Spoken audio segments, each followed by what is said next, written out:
Welcome back, ladies and gentlemen, and now time for the nation's sharpest opinion. Where I don't pull my punches, I never do. Where I speak freely, I always do.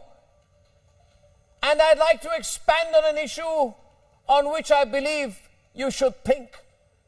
And you should think, ladies and gentlemen, tonight on how a sundry group of self-appointed people claim to be the Editors Guild of India. I like to pun on it. I say they are a crying shame. I say they should be ashamed of themselves for their hypocrisy. I say they should be ashamed of themselves for being an extension of political groups.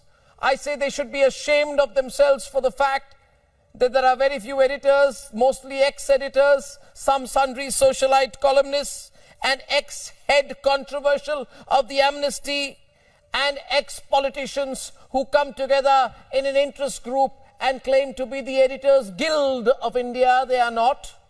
They are just a quasi-political group. They are a lobbying group.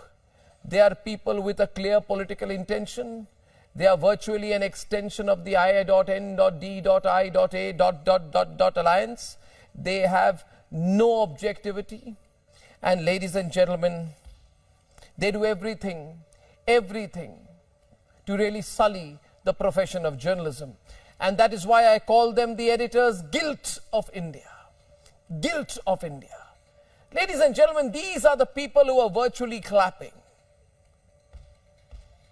When the Uddhav government went after the Republic Media Network, they tried to lecture us. They are spineless, ladies and gentlemen, and they are vulnerable to their own mistakes again and again.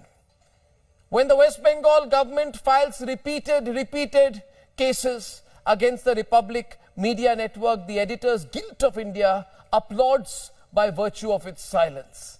They claim to represent journalists. What a crying joke, ladies and gentlemen.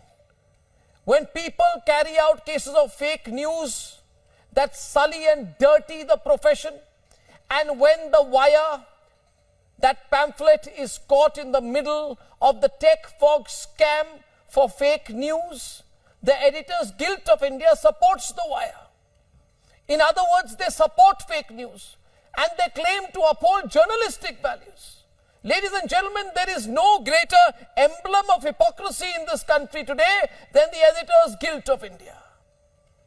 And that is why I am not surprised that the Editors Guild of India is now caught in the middle of a huge fake news scandal by putting deliberately false news and fake news to try and incite the situation in Manipur.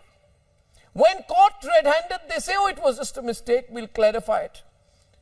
Ladies and gentlemen, the Editors Guild of India, this scandal has come on the heels of the NewsClick scam and the repeated exposés of the financial and managerial involvement of the Soros groups in funding completely sold out news sites in our country.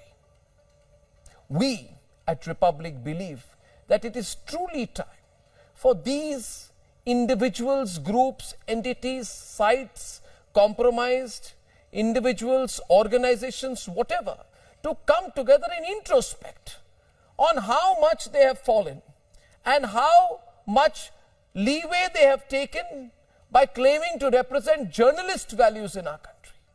If the funding of certain news organizations is not clear, how can they claim to do independent journalism?